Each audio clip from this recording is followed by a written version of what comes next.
आप सभी का मेरे वीडियो में स्वागत है। और आज की वीडियो में आपको बताने वाली हूँ जो हमारे समूह में SCIF का पैसा आता है, जो CIF का पैसा है, सामुदायिक निवेश निधि। तो इसमें जो है 1,10,000 रुपया आता है और समूह में की दीदियों को ये बांट दिया जाता है। अगर आपके समूह के ऊपर ग्राम संगठन बना है तो यह पैसा पहले ग्राम संगठन में आएगा और ग्राम संगठन ऋण के रूप में समूह को देगा, फिर समूह अपने दीदियों को ऋण के रूप में बांटेगा।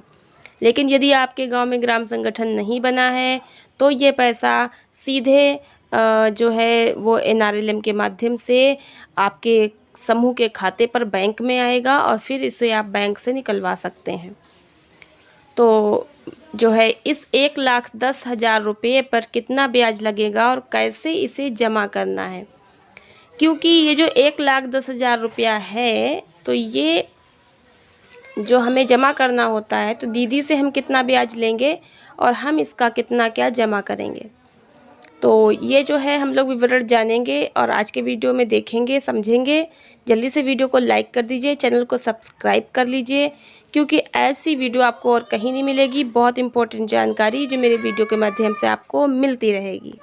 अब बात कर लेते हैं आज के वीडियो पे कि आज जो आपको बताने वाले हैं 1,10,000 रुपये पर कितना ब्याज लगता है।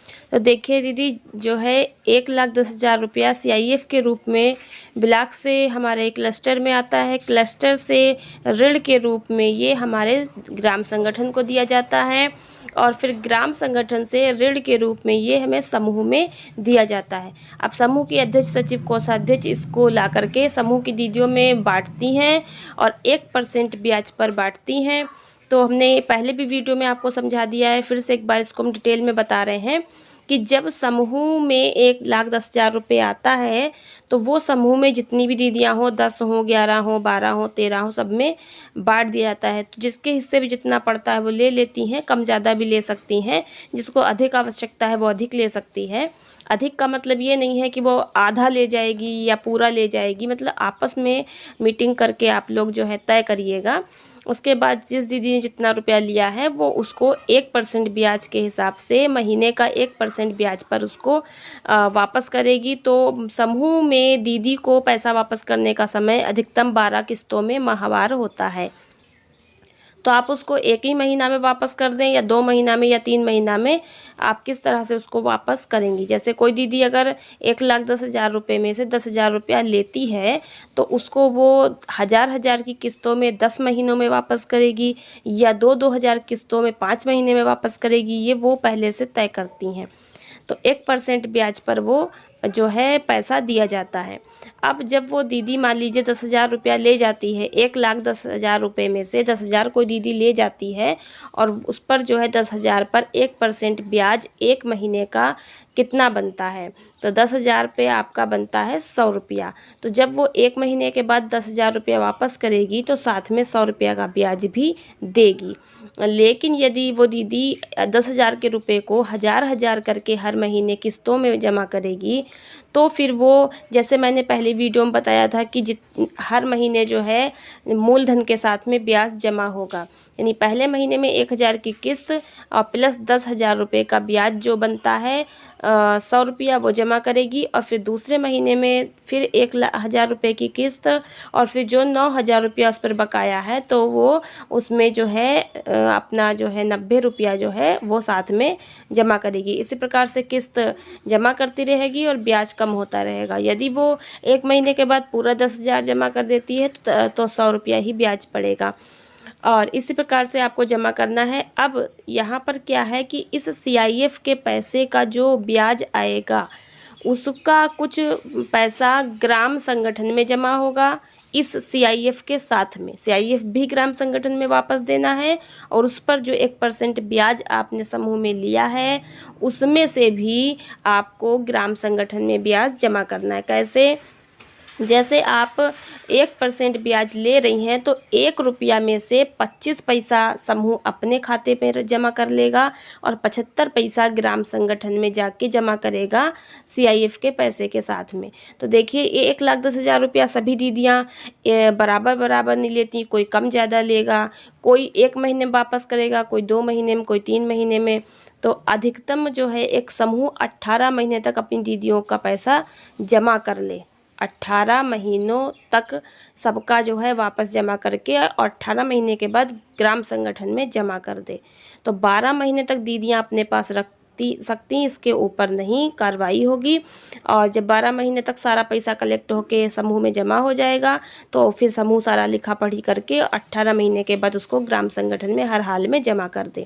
अब आप सोचेंगे कि 1,10,000 पे 75 पैसा के हिसाब से कितना पैसा हमें ग्राम संगठन को देना होगा।